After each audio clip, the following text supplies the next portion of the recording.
Oke, coba lihat.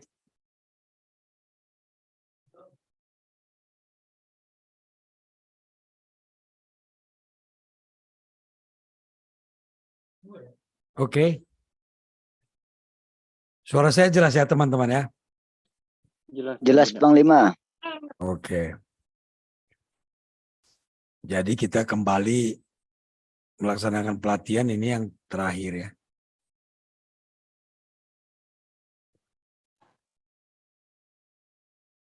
Kalau saya share dulu bahannya. Kelihatan bahannya, kelihatan nggak ya?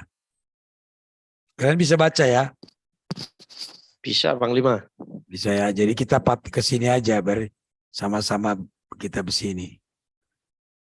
Buat siapa nih? Coba saya lihat. Kita mulai dengan Rifai. Coba baca, baik. Yang keras. Langsung di layar, Panglima. Boleh, di situ juga boleh, di layar boleh. Siap. Sejarah paralegal. Istilah paralegal pertama kali tercantum dalam peraturan perundang-undangan, yaitu dalam Undang-Undang Nomor 16 Tahun 2011 tentang bantuan hukum dalam pasal 9 Undang-Undang Bantuan Hukum. Antara lain disebutkan bahwa pemberi bantuan hukum berhak melakukan rekrutmen terhadap pengacara paralegal, dosen, dan mahasiswa fakultas hukum. Sementara itu, dalam pasal 10 antara lain disebutkan bahwa pemberi bantuan hukum berkewajiban untuk menyelenggarakan pendidikan dan pelatihan bantuan hukum bagi advokat, paralegal, dosen, mahasiswa fakultas hukum. Istilah paralegal Udah cukup situ gua dulu. Siap-siap. Jadi kalau kalian sudah berumur seperti saya dan Pak Denny itu, dulu tahun 80-an itu masih pengacara itu masih kurang. Jadi yang berpraktek di peradilan, di kantor polisi itu banyak paralegal. Jadi dulu pengacara ada yang nggak sarjana hukum dia, tapi itulah yang disebut dengan paralegal, teman-teman. Kalau kita mulai tahun 75 udah mulai dikenal ini, cuma kalau di luar negeri udah lebih lama lagi. Asal muasalnya dibuat paralegal ini karena itu tadi kekurangan penyuluh hukum ya di daerah-daerah yang jauh dari kota. Itu asal muasalnya. Karena apa? Undang-undang dasar kita itu menjamin bahwa semua masyarakat ini harus mendapatkan haknya sama di mata hukum. Nah, untuk memenuhi itu muncullah paralegal pada saat itu. Lalu seperti yang kita bahas kemarin tentang bantuan hukum ini, paralegal itu menginduk dia kepada pemberi bantuan hukum ya, sebagaimana undang-undang bantuan hukum itu. Pemberi bantuan hukum itu seperti LBH. Nah, di dalam LBH itu ada pengacara, ada mahasiswa fakultas hukum, dan ada paralegal. Ya, mereka inilah yang nanti menjadi pelaksana daripada pemberi bantuan hukum itu. Jadi kalian ini nanti paralegal ini adalah sebagai pelaksana untuk memberi bantuan hukum kepada masyarakat yang tidak mampu. Itulah yang disebut dengan penerima bantuan hukum. Oke, dilanjut ini. Siapa nih? Pak Imun, lanjut Mon.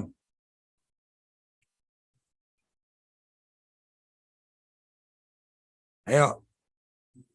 Makanya siap-siap tadi. Coba. Kalau nggak ada di bukumu di sini bisa nih, ikutin. Mic-nya buka mic-nya, Mon. Mic. Dinyalain mic-nya dulu. Ya, Halo? oke. Ya. Dibacakan. Ya, tadi mohon maaf Panglima, tadi tidak bisa mengikuti. Tadi error HP saya. Sekarang udah bisa belum? Sekarang udah bisa belum? Sudah. Ayo coba bacakan itu paragraf kedua tuh. Sejarah paralegal ini Bang Lima. Enggak, itu paragraf pertama. Yang kedua, istilah.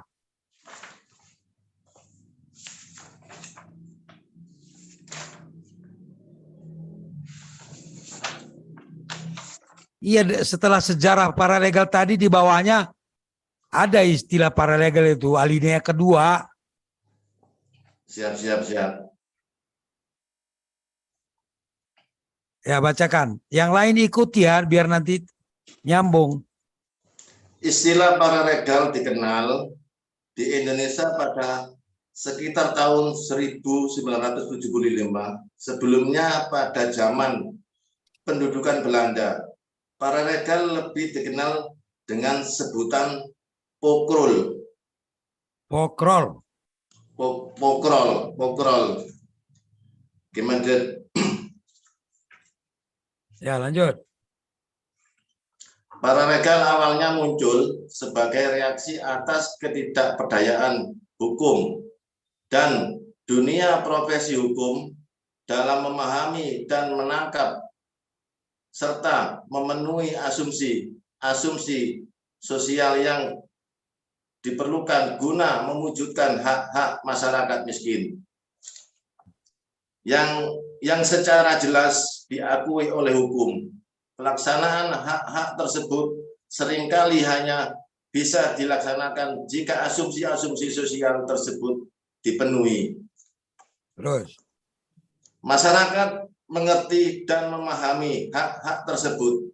Masyarakat mempunyai kewajiban, kekuatan, dan kecakapan untuk memperjuangkan dalam mewujudkan hak-hak tersebut. Lanjut.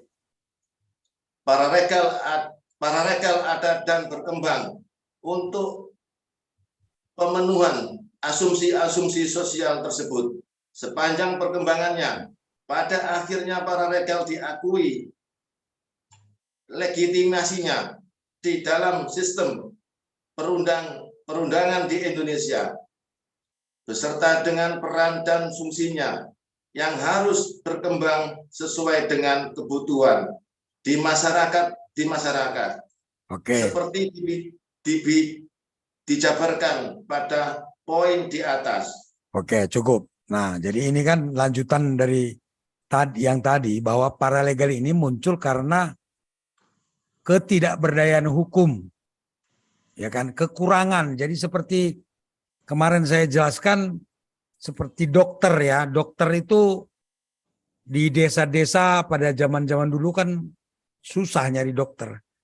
Jadi yang ada adalah mantri, ya, asisten dokter lah gitu bahasa kampungnya ya kan.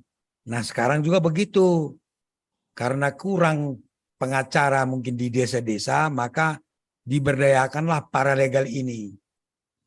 Kalau kita samakan dengan dokter tadi, paralegal ini sama dengan mantrinya kan.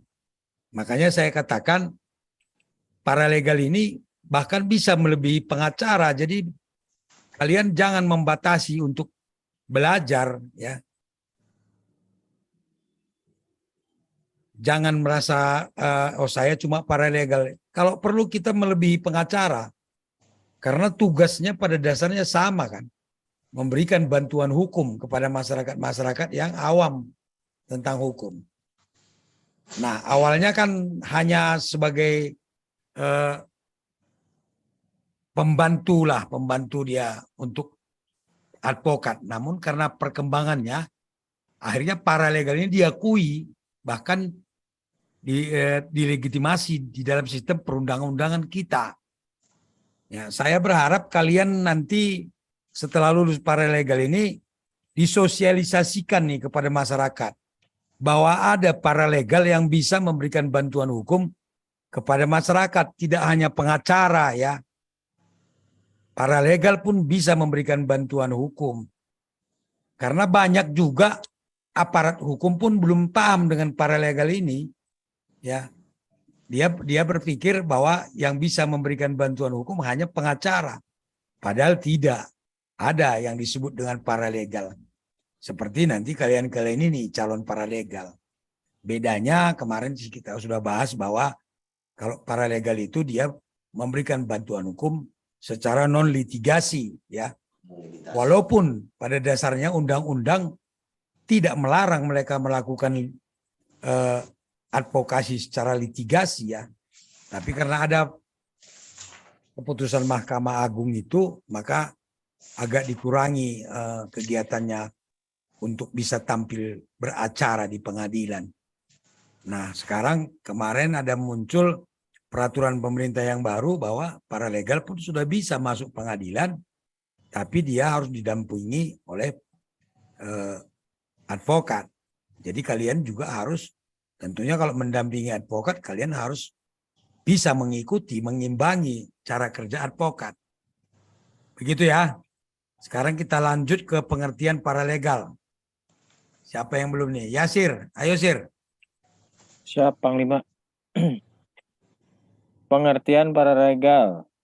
Paralegal adalah setiap orang-orang yang berasal dari komunitas masyarakat atau pemberi bantuan hukum yang telah mengikuti pelatihan paralegal, tidak berprofesi sebagai advokat, dan tidak secara mandiri mendampingi penerima bantuan hukum di pengadilan. Oke, stop dulu. Nah, ini kan yang tadi kita bahas bahwa mereka ini pemberi bantuan hukum dia. Tapi kalian tidak bisa sendiri ya, tetap harus di bawah LBH. Nanti ada surat perintahnya, ada ditunjuk oleh LBH untuk melaksanakannya. Kita LBH kan sebagai pemberi bantuan hukum. Tentunya kepada masyarakat-masyarakat yang terjolimi, yang tidak mampu. Masyarakat miskin lah. Itulah nanti tugas kita menolong masyarakat miskin.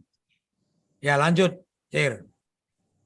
Permenkumham Nomor 3 Tahun 2021 tentang paralegal dalam pemberian bantuan hukum mencabut Peraturan Menteri Hukum dan Hak Asasi Manusia Nomor 1 Tahun 2018 tentang paralegal dalam pemberian bantuan hukum. Berita Negara Republik Indonesia Tahun 2018 Nomor 182 dan dinyatakan tidak berlaku. Bantuan hukum dalam Permenkumham 3 tahun 2021 tentang paralegal dalam pemberian bantuan hukum adalah jasa hukum yang diberikan oleh pemberi bantuan hukum secara cuma-cuma kepada penerima bantuan hukum. Lanjut. Penerima bantuan hukum adalah orang atau kelompok orang miskin. Pemberi bantuan hukum adalah lembaga bantuan hukum atau organisasi kemasyarakatan yang memberi layanan bantuan hukum berdasarkan Undang-Undang Nomor 16 Tahun 2011 tentang bantuan hukum. Oke, nah, jadi saya yakin kalian udah paham karena ini lanjutan pelajaran kita kemarin. Jadi kita ini adalah pemberi bantuan hukum, ya berdasarkan Permenkumham nomor 3 tahun 2021 ini, malah ini baru ini ya, baru setahun ini. Jadi sudah diperbarui lagi yang tadinya tahun 2018. Ingat ya, kita adalah pemberi bantuan hukum. Nah, masyarakat miskin yang jadi sasaran kita nanti adalah disebut penerima bantuan hukum. Ya. Lalu apa yang kita berikan? Jasa hukum. Ya, jasa hukum ini kan banyak ya. Nah, itu yang kita pelajari kemarin dalam hal advokasi. Jadi intinya kita nanti memberikan advokasi kepada masyarakat miskin yang terjolimi. Kita tidak boleh meminta uang ya, gratis ya. Makanya saya berharap paralegal Langmaut ini bisa berada di setiap desa di seluruh Indonesia ini supaya bisa membantu masyarakat-masyarakat yang terjolimi. Oke, sedikit lagi nih, Sir. Tutup nih sampai penyelenggara ini. Ulangi, Sir. Ini ya, Panglima. Penyelenggara bantuan hukum menurut Permenkumham Nomor 3 Tahun 2021 tentang paralegal dalam pemberian bantuan hukum adalah Badan Pembinaan Hukum Nasional selaku unit kerja Kementerian Hukum dan Hak Asasi Manusia yang salah. Tugas dan fungsinya terkait dengan pemberian bantuan hukum. Paralegal adalah setiap orang yang berasal dari komunitas, masyarakat, atau pemberi bantuan hukum yang telah mengikuti pelatihan paralegal, tidak berprofesi sebagai advokat, dan tidak secara mandiri mendampingi penerima bantuan hukum di pengadilan. Oke, cukup. Nah, di sini ya jelasnya nih ya. Paralegal itu apa? Berasal dari komunitas nih. Seperti kita ini dari LBH. LBH ini disebut pemberi bantuan hukum ya teman-teman ya. Nah, kalian harus telah mengikuti pelatihan paralegal yang sedang kita lakukan ini. Kemudian tidak berprofesi sebagai advokat. Kita bukan advokat, tapi kita paham hukum. Kira-kira seperti itu. Nah, di sini nih yang paling kita paham ini. Dan tidak secara mandiri mendampingi penerima bantuan hukum di pengadilan. Nah, untuk di pengadilan ini tadi kita harus tidak bersama-sama dengan advokat. Jadi kalian dalam surat kuasa misalnya, surat kuasa advokat mendapatkan surat kuasa dari klien, kalian udah bisa masuk ke dalam. Tapi tidak bisa sendiri ya, tidak mandiri. Bersama-sama dengan advokat atau pengurus LBH. Udah ditegaskan lagi. Kemarin itu kan masih simpang siur. Kalau undang-undang bantuan hukum menyatakan bisa paralegal bisa memberikan jasa hukum secara litigasi gitu. Tapi setelah adanya peraturan Mahkamah Agung jadi bingung kan. Nah sekarang ditegaskan lagi bahwa kalian bisa mendampingi penerima bantuan hukum di pengadilan tapi tidak secara mandiri. Kalau menurut saya pendapat saya ini kan tidak secara mandiri ini kan bisa jadi kalian sendiri bisa sebenarnya tapi tetap di bawah bimbingan daripada LBH. Bimbingan di bawah advokat. Ya menurut saya nih tapi artinya secara mandiri kan gak jelas juga nih apakah harus ditemani atau bisa mandiri, bisa sendiri tapi dibimbing ya di bawah pengawasan daripada LBH-nya. Oke, kita lanjut syarat menjadi paralegal. Jainal, ayo Nal, dibaca Nal, syarat menjadi paralegal apa syaratnya? Ya Pak, syarat menjadi paralegal. Untuk mendapatkan kompetensi, paralegal wajib mengikuti pendidikan dan pelatihan yang diselenggarakan oleh pemberi bantuan hukum. Kompetensi yang harus dimiliki paralegal dalam memberi bantuan hukum diantaranya meliputi 1. Memiliki kemampuan memahami hukum dasar, kondisi wilayah, dan kelompok kepentingan dalam masyarakat. 2. Memiliki kemampuan melakukan penguatan masyarakat dalam memperjuangkan hak asasi manusia dan hak lain yang dilindungi oleh hukum. 3. Memiliki keterampilan mengadvokasi masyarakat berupa pembelaan dan dukungan terhadap masyarakat. Oke, stop dulu. Nah, udah cukup dulu. Nah, di sini syaratnya menjadi paralegal tadi kan harus mengikuti pelatihan. Nah, kalian kan sedang melaksanakan nih yang diselenggarakan oleh pemberi bantuan hukum. Pemberi bantuan hukum ini maksudnya seperti LBH kita ya. Kalian sedang melaksanakan nih. Syaratnya ada 3 nih. Nah, yang pertama memiliki kemampuan memahami hukum dasar, kondisi wilayah, dan kelompok kepentingan masyarakat. Ada yang bisa menjelaskan maksudnya ini coba? Yang nomor 1 ini. Ada yang bisa nggak? Memiliki kemampuan memahami hukum dasar. Nah, kemarin kan kita sudah belajar pengantar ilmu hukum. Itulah hukum dasarnya hukum-hukum itu. Apa itu hukum? Kenapa ada hukum? Buat apa hukum itu? Bagaimana cara menegakkannya?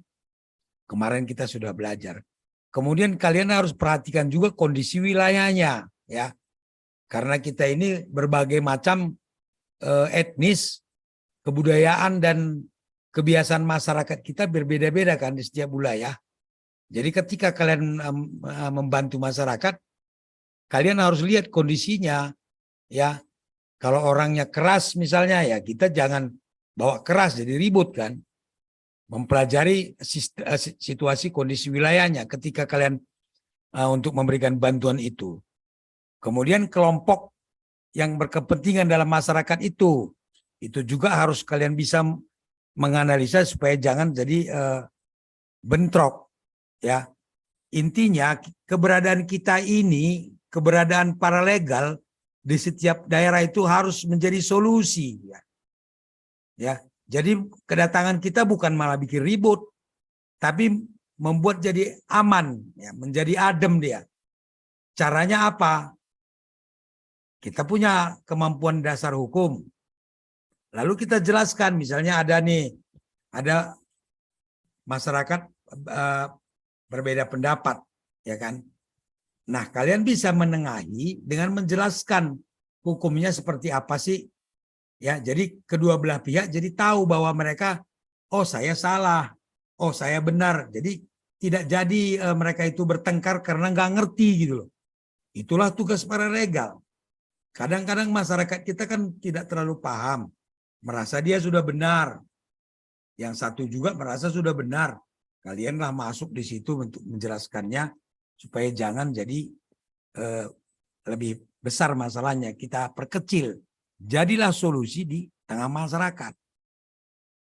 Kemudian memiliki kemampuan melakukan penguatan masyarakat dalam memperjuangkan hak asasi manusia dan hak lain yang dilindungi oleh hukum. Nah, ini juga kita maksudnya ini kita memberikan edukasi, ya, kepada masyarakat supaya mereka tahu hak-haknya, tahu kewajibannya.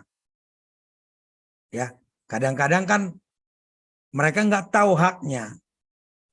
Kadang mereka nggak tahu kewajibannya. Nah, kitalah yang menjelaskannya kepada masyarakat bahwa hak kita ini loh, kewajiban kita kalau sebagai masyarakat desa, hak kita mendapatkan apa dari pemerintah. Lalu kewajiban kita apa? Itu kalian bisa memberikan penyuluhan, ya.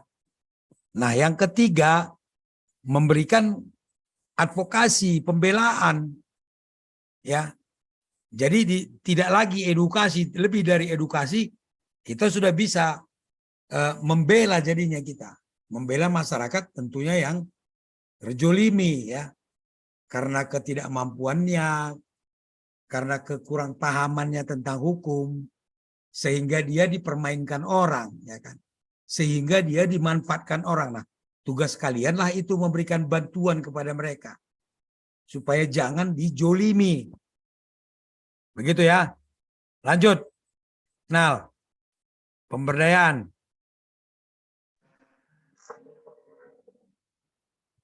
Lanjut, pemberdayaan paralegal. Pemberi bantuan hukum dapat melibatkan paralegal yang memiliki kompetensi untuk melaksanakan pemberi bantuan hukum. Pemberi bantuan hukum dapat menugaskan paralegal yang telah memiliki kompetensi untuk memberikan pelayanan hukum berupa 1. Advokasi kebijakan perangkat daerah tingkat desa, kelurahan, sampai dengan tingkat provinsi. 2. Pendampingan program atau kegiatan yang dikelola oleh kementerian, lembaga pemerintah non-kementerian, pemerintah daerah provinsi, pemerintah daerah kabupaten kota, atau pemerintah desa. Dan yang ketiga, bekerja sama dengan penyuluh hukum untuk membentuk dan atau membina kelompok keluarga sadar hukum. Oke, cukup. Nah, ini dia. Kalian sudah paham ya apa bedanya pemberi bantuan hukum dan paralegal? Udah tahu bedanya nggak? Apa bedanya pemberi bantuan hukum dan paralegal? Jadi paralegal ini berada di bawah pemberi bantuan hukum, ya. Di bawah naungan pemberi bantuan hukum. Pemberi bantuan hukum ini LBH. Jadi kalian berada di bawah naungan LBH. LBH tadi ya bisa menugaskan paralegal yang tentunya yang sudah memiliki kompetensi seperti kalian ini nanti sudah dapat sertifikat, bisa ditugaskan untuk memberikan pelayanan hukum, advokasi, pendampingan program-program. Jadi kadang-kadang pemerintah itu kan untuk mensosialisasi sesuatu dari pemerintah, perlu dia bantuan kan. Bantuan yang berada oleh masyarakat yang berada di desa itu. Nah, kalian bisa mendampingi itu, membantu pemerintah untuk menjelaskan programnya gitu. Sangat mulia tugasnya paralegal ini, teman-teman. Kalau misalnya pertanian nih, kan ada penyuluh pertanian tuh. Nah, seperti itu. Kalian ini penyuluh hukum. Jadi kalau saya pengennya itu paralegal ini ada di setiap desa dia. Minimal setiap desa ada satu. Itu akan membuat masyarakat sadar hukum. Sadar hukum dalam arti mereka tak tahu haknya. Tidak hanya kewajibannya. Tapi masyarakat jadi tahu haknya. Tidak melulu kewajiban yang ditekankan. Tapi mereka juga punya hak terkait dengan hukum ini. Itu tugas kita. Ya, harusnya pemerintah juga, menurut saya pemerintah harus memberdayakan paralegal ini semaksimal mungkin ya, dengan memfasilitasi. Jadi tidak dengan cara membiarkannya. Seharusnya kan ini yang kita lakukan ini tugas pemerintah ini kan. Tapi tidak apa-apa karena pemerintah juga banyak kesibukannya.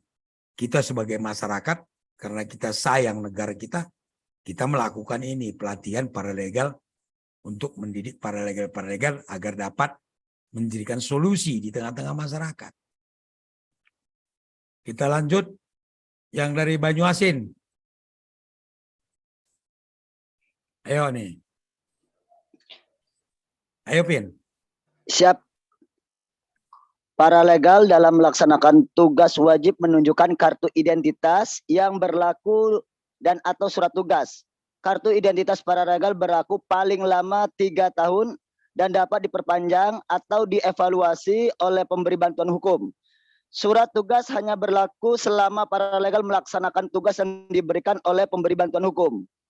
Pemberi bantuan hukum melakukan pengawasan dan evaluasi kinerja paralegal dalam pemberian bantuan hukum.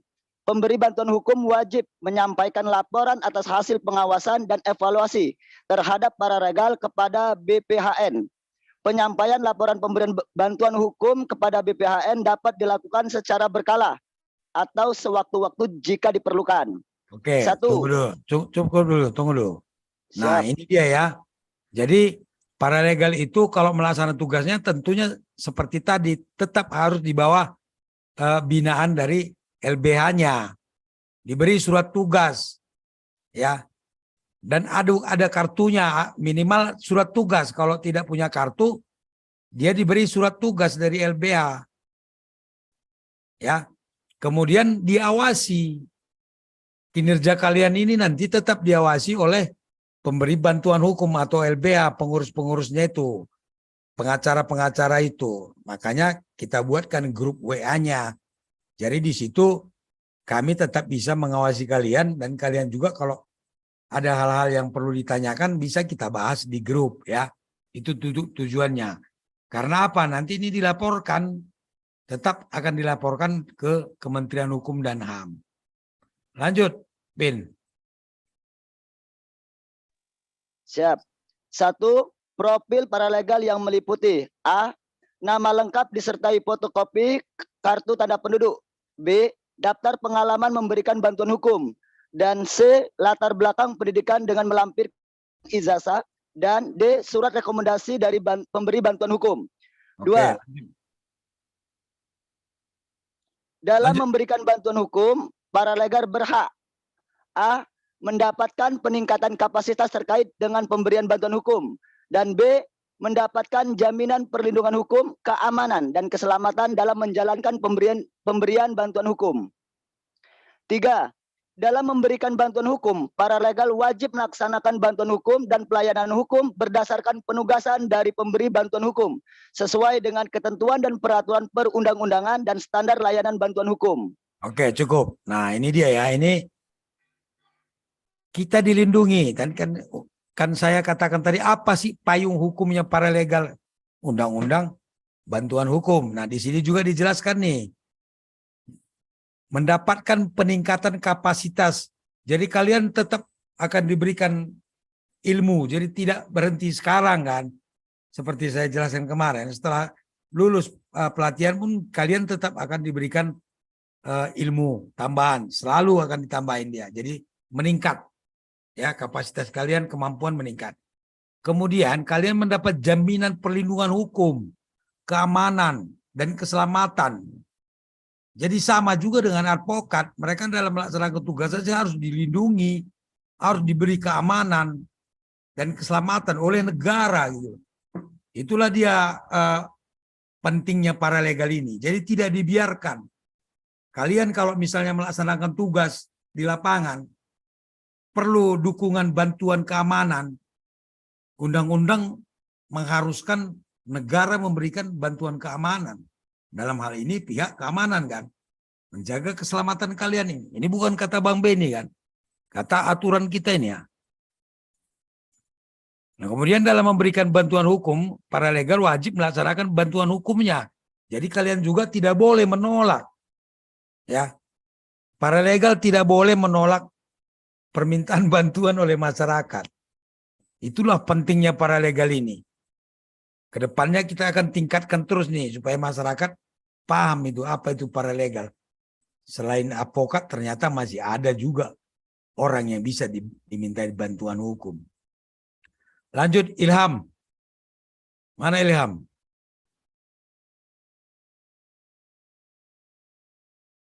Halo.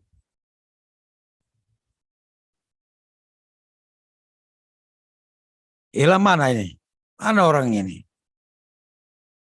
Ini klub hukum Langmaut Saha ini, Pak Firman bukan? Mana si Ilham tadi Lenovo tuh? Siap, Panglima. Nah, iya. Sambil ini baru datang nyimak ini. Oke. Izin. Ya ya. Mana Lenovo nih? Lenovo mana orangnya? Tidur dia nih. Nggak lulus kau nanti Ham. Ya. Ini diawasi sama Pak Firman nih, nggak lulus kau nanti. Mana tadi itu? Ayo Pak Boyke dilanjut, Pak Boyke.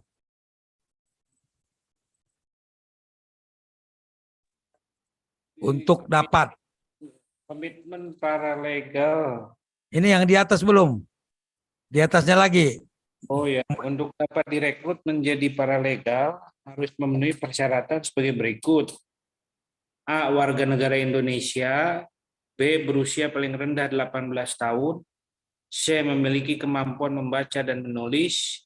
D. Bukan anggota Tentara Nasional Indonesia, Polisi Republik Indonesia, atau aparatur sipil negara. Dan E. Memenuhi syarat lain yang ditentukan oleh pemberi bantuan hukum dan tidak bertentangan dengan peraturan perundang-undangan. Oke, tahan dulu. Yang pertama warga negara Indonesia ya. Usianya paling rendah 18 tahun. Tentunya bisa baca, bisa tulis. Nah ini baru ini. Yang D ini. Bukan TNI, bukan polisi baru. Kemarin yang tahun 2018 nggak dimasukkan tuh. Sekarang udah tentara nggak boleh katanya, polisi nggak boleh. Padahal kalau menurut saya nggak ada salahnya kalau tentara ini jadi paralegal. Kalau memberikan edukasi ya kan. Aparatur sipil negara itu harusnya, kalau polisi mungkin enggak lah ya. Tapi kalau TNI sama PNS saya rasa enggak ada salahnya mereka itu memberikan edukasi hukum kepada masyarakat. Kadang-kadang negara ini pun bukannya mempermudah malah mempersulit. Lanjut, Mas Boyke. Paralegal dalam pemberian bantuan hukum harus memiliki kompetensi yang meliputi A. Kemampuan memahami hukum dasar, kondisi wilayah, dan kelompok kepentingan dalam masyarakat. Oke, ini udah di atas tadi udah. Lanjut komitmen nih. Oke, komitmen paralegal. Siapapun bisa menjadi paralegal, misal pemimpin komunitas, ketua suku, pemuka agama, tokoh pemuda, mahasiswa, aktivis serikat buruh, aktivis serikat tani, guru, dan anggota komunitas masyarakat lainnya. Untuk menjadi paralegal, seseorang paling tidak harus mengikuti pendidikan paralegal, baik pendidikan dasar maupun pendidikan lanjutan. Seorang yang telah mendaftar sebagai paralegal, maka harus mengikuti segala pelatihan-pelatihan hukum yang diberikan oleh lembaga bantuan hukum atau instansi yang menaungi paralegal dengan berdasarkan pada. Oke, tahan dulu Mas Nih dia ya. Nanti ada pendidikan lanjutannya teman-teman.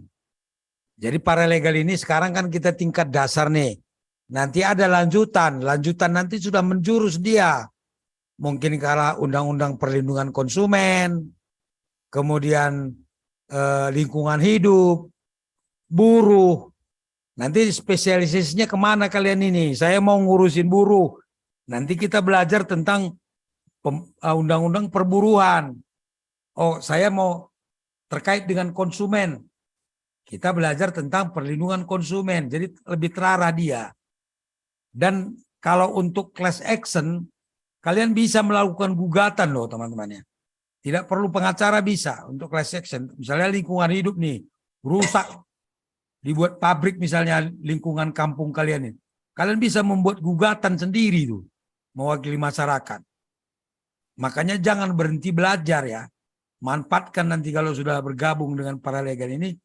Jangan berhenti. Manfaatkan dia untuk terus belajar. Kalian nambah ilmu. Terus bisa membantu masyarakat juga. Mana Lenovo tadi nih? Tidur dia Lenovo nih. Kacau ini. Ya, Herwandi Bangka, lanjutkan. Yang ini mulai dari seorang ini.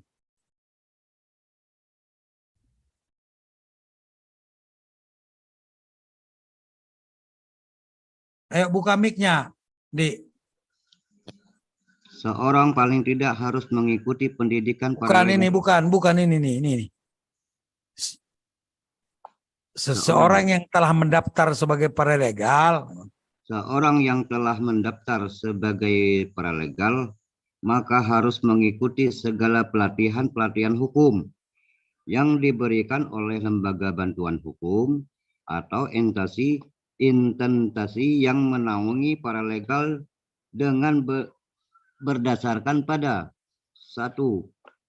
Nilai dasar yang harus dipegang teguh oleh seorang paralegal ketika melakukan kerja-kerja paralegal, yaitu kejujuran, keterbukaan, adil, bertanggung jawab, anti kekerasan, dan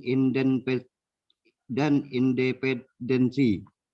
2. Tidak membeda-beda seorang atas dasar perbedaan suku, agama, budaya, dan jenis kelamin. 3.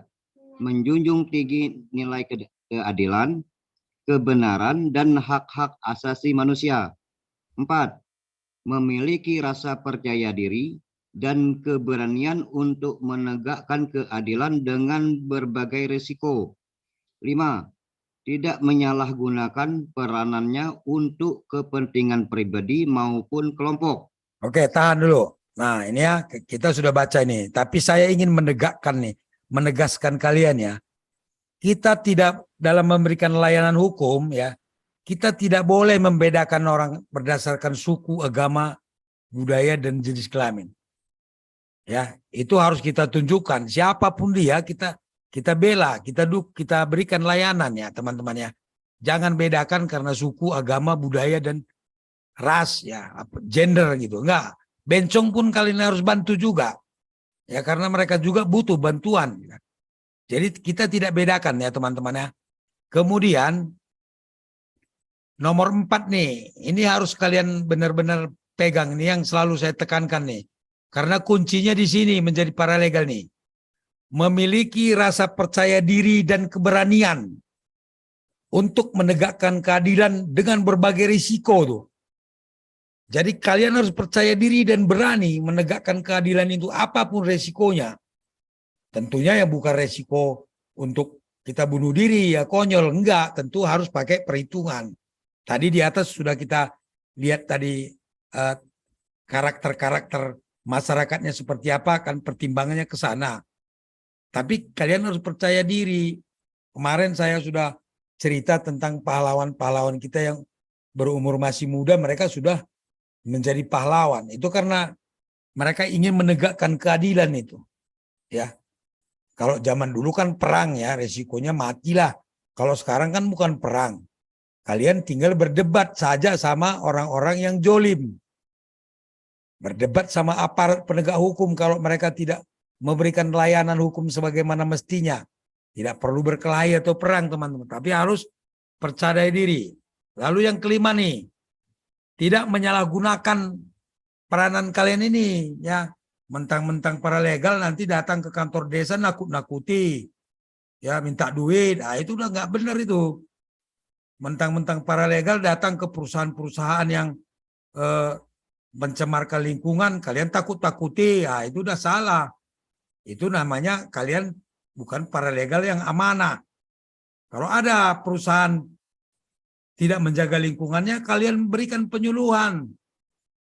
Beritahu dia bahwa kalau seperti ini melanggar hukum, Pak. Berikan peringatan. Kalau Bapak tidak memperbaikinya, ya kami akan proses hukum.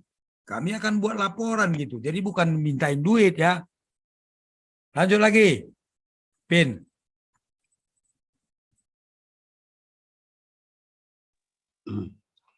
Seorang yang telah menjadi paralegal harus memiliki sikap-sikap dan kepribadian sebagai berikut. 1. Memiliki kejujuran. 2. Bersifat kesatria dan berbudi luhur. 3. Menjunjung tinggi nilai-nilai keadilan, kebenaran, dan hak asasi manusia berdasarkan Pancasila dan Undang-Undang 1945. 4. Memperjuangkan hak-hak orang miskin, buta hukum, dan tertindas tanpa membeda-bedakan seorang dalam bentuk apapun. 5. Mampu menjaga kehormatan diri dan nama baik paralegal. 6. Bertindak bijaksana dan tidak mengabaikan kepentingan masyarakat. 7. Bersikap terbuka dan mau menerima kritikan yang bersifat membangun. 8.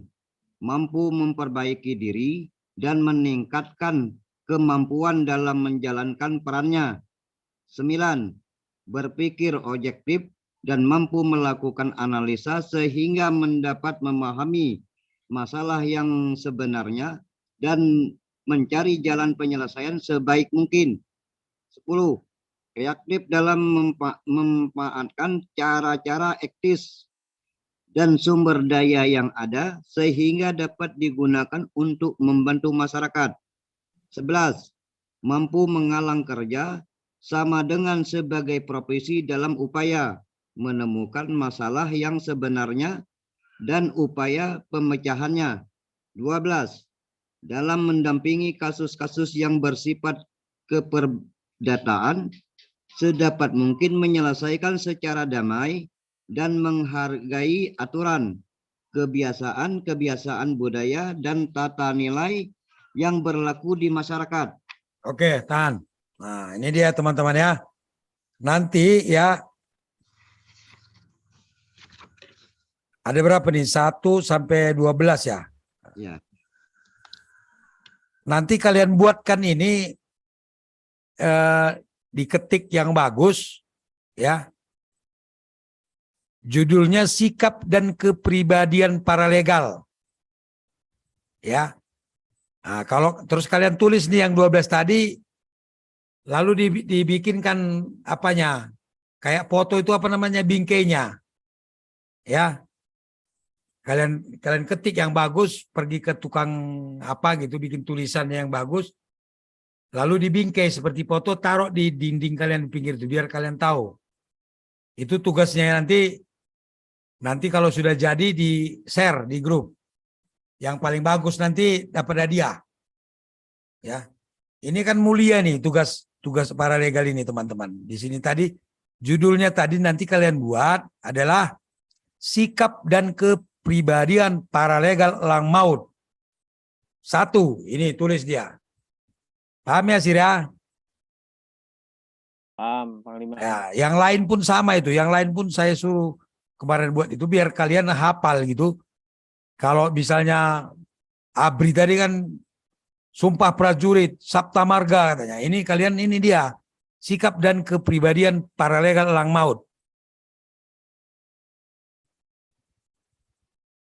Supaya percaya diri ya. Sebentar lagi kalian paralegal. Mana tadi si Lenopo tadi nggak lulus nanti dia nih. Mana dia? Hilang dia nih, kabur dia. Kalau dari zaman sekolah dulu cabut dia nih, cabut. Ya. Ditinggalkannya kelas, pergi ke warung dia. Siapa yang belum ya? Dokter Risa, ya kita dengarkan suaranya Bu Dokter terakhir nih.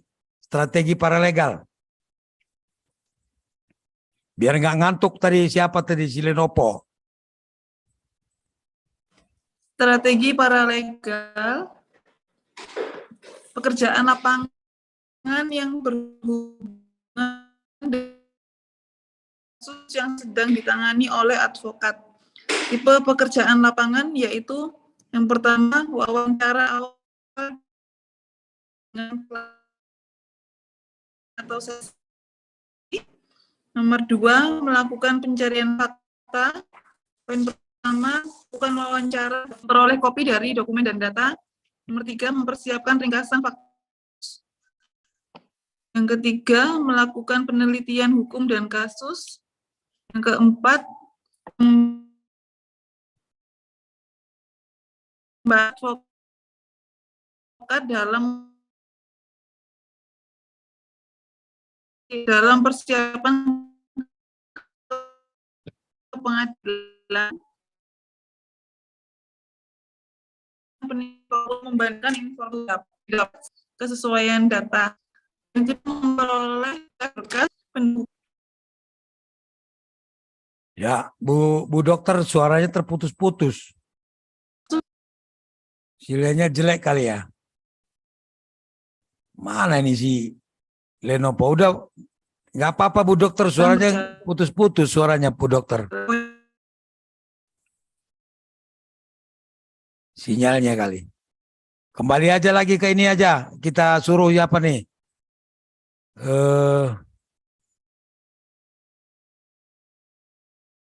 Sahanya. Mana tadi? Anak muda tadi mana tadi? Arifin.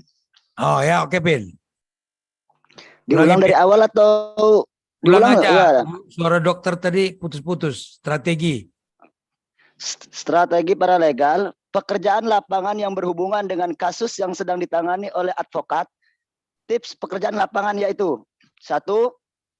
Wawancara awal dengan klien atau saksi. 2. Melakukan pencarian fakta yang meliputi melakukan wawancara dan mendapatkan informasi dari saksi. 2. Memperoleh kopi dari dokumen dan data. 3. Mempersiapkan ringkasan fakta kasus. 3. Melakukan penelitian hukum dan kasus. 4. Membantu advokat dalam persiapan ke pengadilan. Dengan cara 1. Melakukan peninjauan ulang informasi faktual yang membandingkan informasi ini dengan seluruh data yang didapat sehingga diperoleh kesesuaian data. 2. Memperoleh ringkasan berkas, penelitian, pendapat hukum dari kasus yang lain yang mungkin berguna bagi penyelesaian kasus yang sedang berjalan. 3. Membantu persiapan di pengadilan. 4. Mempersiapkan dan mengajukan permintaan untuk menjamin kehadiran saksi dan dokumen tertulis yang ada di pengadilan. 5. Meningkatkan klien dan saksi tentang posisi kasus. 6. Membuat catatan selama sidang. 5. Memberikan laporan tertulis. 6. Membuat draft. 1. Surat, sumpah dan pernyataan. 2. Nota pembelaan. 3. Surat-surat lain. 4. Dokumen lainnya. Oke, nah ini dia, ini tugas kalian nanti nih, ya. Jadi kalau nggak belajar nanti kalian pagujud. Ya di lapangan kalian harus bisa mewawancarai saksi atau klien. Jadi kalau di polisi itu menyelidiki, ya bahasa saya kalian itu menyelidiki. Jadi datangi klien, apa sih sebenarnya terjadi, catat. Tanya saksi-saksi, catat dia. Tentu harus, tidak boleh kalian galak-galak. Harus pandai bagaimana caranya supaya saksi itu mau membantu kita. Supaya mau jujur dia. Ya, itu. Kemudian mencari fakta. Itu tadilah. Menyelidiki ya. Kalau kalian suka nonton film spy, ya film Amerika itu, kan dia selidiki tuh. dari nggak tahu apa-apa jadi jelas masalahnya, jadi terang perkara. Itu tugas paralegal itu. Ya. Nanti dilaporkan ke pengacara, dilaporkan ke LBH-nya. Kemudian melakukan penelitian hukum. Sama juga. Intinya kalian harus bisa membuat terang perkara itu. Mulai dari nol ya. Dan ingat ya, kita bisa meminta berkas ke instansi terkait. Ya. Jadi kalau kalian butuh misalnya data, bisa mengajukan kepada instansi terkait. Dan mereka wajib memberikannya. Kalau memang kita ini negara taat hukum ya. Tapi kan banyak sekali kendala teman-teman. Contoh, kita pengen tahu data tanah misalnya kan. Yang bersengketa. Kita minta ke BPN nggak dikasih. Rahasia katanya.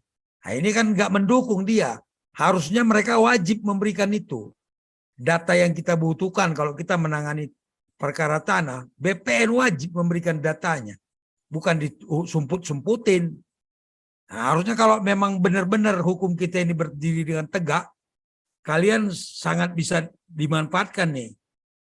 Yang keempat ini membantu advokat dalam persiapan ke pengadilan tuh. Tadi di PP yang nomor 3 tahun 2021 tadi juga sudah dijelaskan.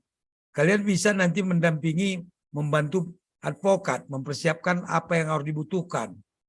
Contohnya ini, informasinya yang kurang, membandingkan informasi yang satu dengan yang lain. Kita perlu ya teman-teman membandingkan informasi memang penting. Sama halnya kalau kalian misalnya belanja, beli baju. Di toko ini, baju ini harganya berapa? 200. Bandingkan dengan toko sana. Barangkali toko sana cuma 50.000 kan. Sama juga. Keterangan-keterangan yang kalian dapat itu kalian bandingkan. Laporkan ke pengacara untuk dianalisa. Kemudian memperoleh ringkasan berkas penelitian. Nah ini tadi nih. Kalau misalnya kalian nangani pidana, kalian harus dapat ini BAP tersangka, berkas perkaranya harus dapat. Seharusnya begitu. Menurut KUHP pun mereka wajib memberikan turunan berkas perkara itu kan. Tapi pada kenyataannya kan susah juga. Jangankan paralegal, pengacara pun minta banyak kali akalnya. Harusnya dikasih itu. Kemudian membantu persiapan di pengadilan. Ini maksudnya membantu pengacara tadi ya teman-teman. Mempersiapkan dan mengajukan permintaan untuk menjadi kehadiran saksi itu. Kalian menghubungi saksi.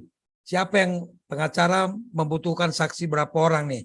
Untuk mendukung dalilnya misalnya. Kalianlah yang menghubungi saksi itu. Arti kan harus pintar berbicara ya. Kemudian mengingatkan klien dan saksi. Posisi kasus kita seperti apa. Kalau ini, kalau di polisi namanya SP2HP. Pemberitahuan hasil perkembangan. Nah kalau kalian juga kalau menangani perkara, selalu mengingatkan klien posisi kasus kita seperti apa. Supaya barangkali ada tambahan informasi dari klien. Kemudian mencatat selama sidang nih. Kalau sekarang merekam. Kalau dicatat kan ribet ya kan. Direkam. Kalau saya itu saya suruh rekam tuh. Bang Lambok kalau sidang saya suruh rekam. Direkam sama Bang Lambok. Jadi ketika kita mau membuat pledoi, membuat pembelaan, kita tinggal mendengarkan rekaman aja. Tidak perlu lagi kita mencatat. Itu bisa dilakukan oleh paralegal. Kemudian membuat laporan tertulis. Ya, kalian nanti belajar membuat laporan. Kalian misalnya mengunjungi saksi nih. Hasilnya apa? Dituangkan dalam bentuk laporan untuk diteliti oleh pengacaranya. Kemudian membuat draft, surat perjanjian, sumpah, pernyataan. Itu kalian nanti belajar. Itu ada nanti Bang Firman nanti bisa ngajari bagaimana cara teknik membuat surat perjanjian, bagaimana cara membuat surat pernyataan, bagaimana cara membuat surat kuasa, dan lain-lainnya. Itu saja. Jadi nggak terlalu sulit. Menjadi paralegal itu tidak terlalu sulit. Yang penting tadi kuncinya berani, ya kan, percaya diri.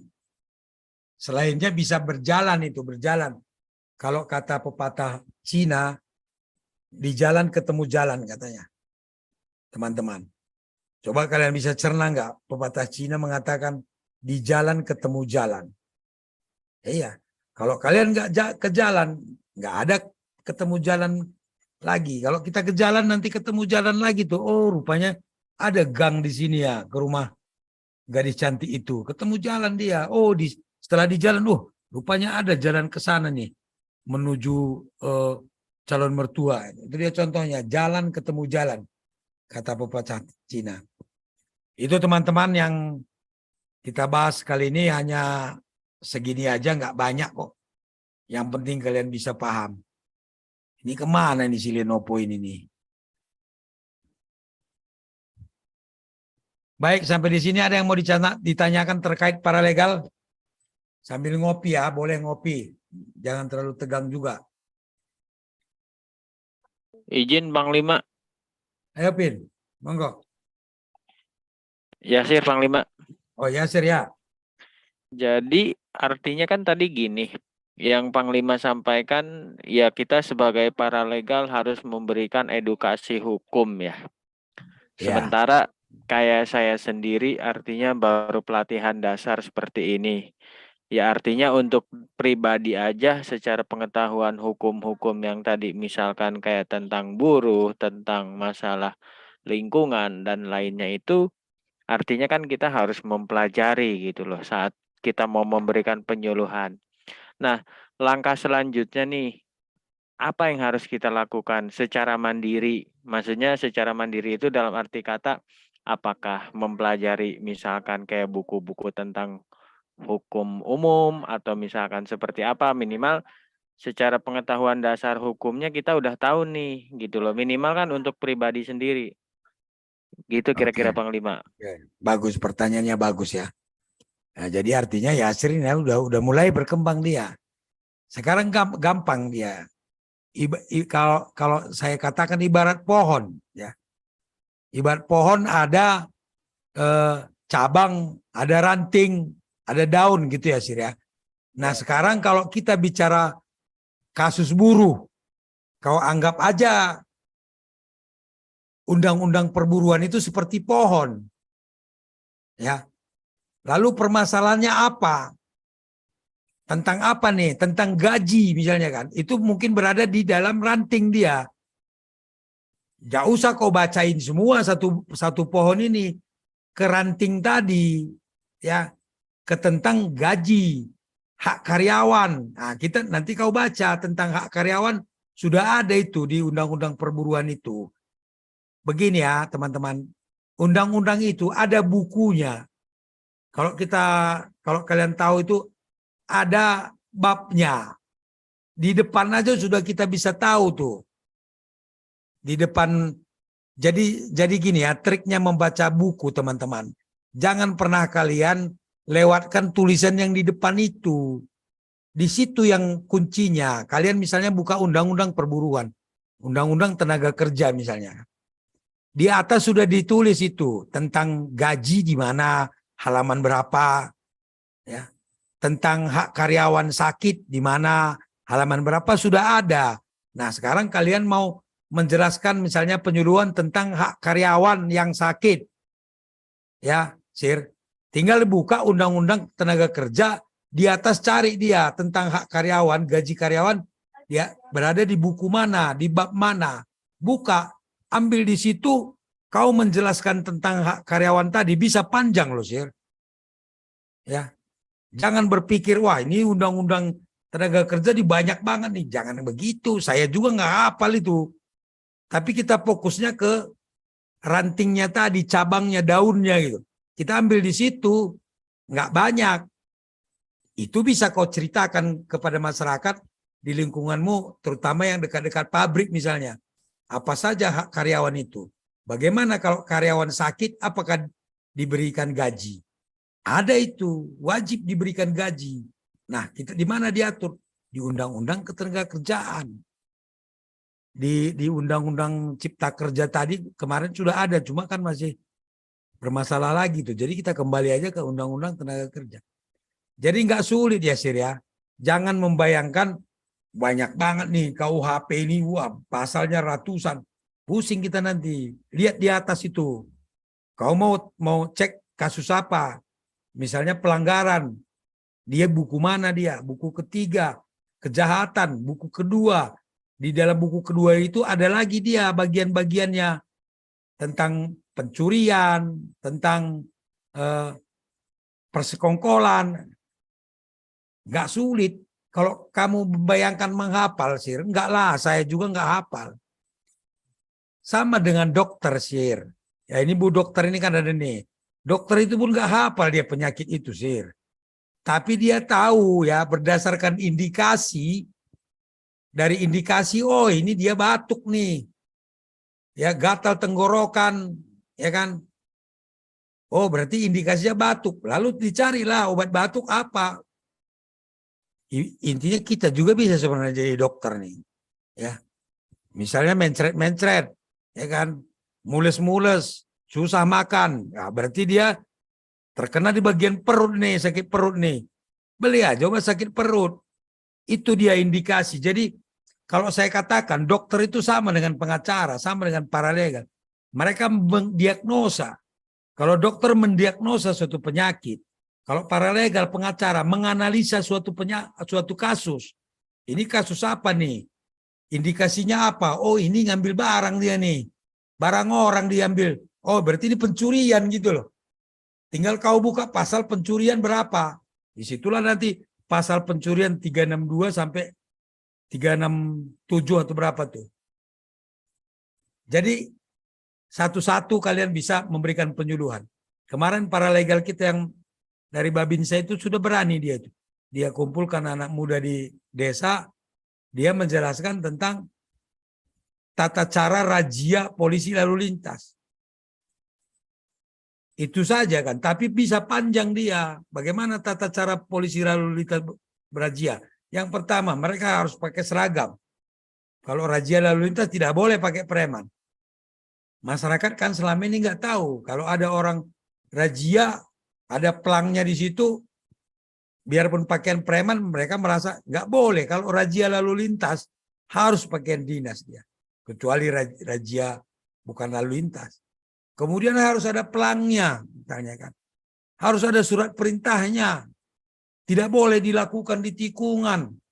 Ya. Harus dengan cara sopan. Itu saja kau terangkan ke masyarakat, itu sudah bisa 2 jam tentang itu. Belum lagi nanti tanya jawab itu. Belajar ya, saya semangat nih. Yasir coba nanti mulai belajar di lingkungan kita dulu. Kalau perlu keluarga dulu lah. Panggil ibu, panggil kakak, tante, nenek, suruh kumpulkan di ruangan depan. Kau ajarin dia tentang bagaimana razia polisi yang benar misalnya. Di situ, lalu direkam. Nah, direkam nanti kan kelihatan tuh kekurangannya di mana. Begitu ya, Sir ya? Siap, Panglima. Artinya untuk mengetahui konteks pembahasan tadi mungkin kan nggak dalam satu kitab undang-undang ya. Artinya kayak misalkan KUHP atau misalkan ketenagakerjaan atau lingkungan itu artinya beda kitab undang-undang ya, Panglima? Beda undang-undangnya. Tapi ketika kau menganalisanya, oh ini terkait lingkungan hidup kan. Tinggal buka aja undang-undang lingkungan hidup. Di internet ada. Ya. Nanti yang jadi masalah, kadang-kadang kan penafsirannya ya. Nah untuk menafsirkan, kalau kau kurang yakin, kita bisa diskusikan. Kau bisa tanya pengacara kita, Pak maksudnya apa nih? Boleh, tapi sudah tertuju dia. Sama dengan dokter saya bilang. Dia sudah menganalisa nih, mendiagnosa nih. Oh ini kayaknya penyakit paru-paru dia nih. Nanti menjurus lagi. Paru-parunya di bagian apa nih yang salah nih? Udah ketemu diagnosanya, obatnya udah ada. Nah, tinggal diketik aja pun di internet ada tahu tuh. Obat batuk berdahak, udah ada tuh. Ya. Tapi mendiagnosa orang batuk tadi kan perlu keterampilan. Nah inilah yang kita belajar. Dokter pun begitu. Mendiagnosa dia perlu ketelitian, latihan, belajar dia. Ciri-cirinya. Nah kalau misalnya hukum kan penafsirannya, pengertiannya. Lalu dibandingkan dengan pendapat ahli seperti apa. Kesimpulannya dapat solusinya. Begitu ya, Sir ya. Iya, artinya yang awal-awal saat kita mau mendiagnosa atau mau mendalami suatu kasus, yang pertama kuncinya berarti ya Panglima ya. Artinya Iya, kuncinya nih di dalam kaitannya dalam apa gitu loh. Dari situ baru dikembangin mempelajari lebih dalam terkait dari kitab undang-undangnya itu sendiri berarti begitu ya. betul. Ya, udah pintar nilai 75. 75 dikit lagi 90. Oke, ada lagi? Ayo, manfaatkan teman-teman waktunya ini. Mohon izin dan Panglima. Oke, ya. Gini Panglima, seandainya kita itu ada orang minta bantuan, kita sebagai paralegal itu apa yang minta bantuan itu memberi surat kuasa. Ya. Panglima. Surat kuasa maksudmu gimana? Cara pendampingannya kita kan dia itu minta pendampingan saya. Seandainya ada orang minta bantuan, ada masalah. Ya. Itu yang minta bantuan itu kayak paralegal itu minta surat kuasa. Kuasa apa gimana itu? Ya, kemarin cara mendapatkan hak kewajiban penerima bantuan hukum kan kita sudah belajar kemarin. Mereka Ya. harus membuat permohonan, bisa lisan, bisa tertulis kan. Itu kan udah tahu nih. Nah, ketika sudah kau evaluasi, kau pelajari dan sudah tahu mau dilakukan apa, advokasinya seperti apa, tentunya mereka harus memberi kuasa. Ya. Harus dibuatkan surat kuasa supaya bisa kita mewakili dia. Kuasa itu kan mewakili ya. Jadi kalau nggak ada kuasanya, kamu tidak punya legal standing. Tidak punya dasar hukum untuk melakukan advokasi. Kata orang, nah kamu siapa katanya kan? Apa hubunganmu, apa urusanmu? Makanya dibuatkan surat kuasa. Ya, nanti bikin surat kuasa nanti di grup WA pun kamu banyak tuh udah pada tahu tuh.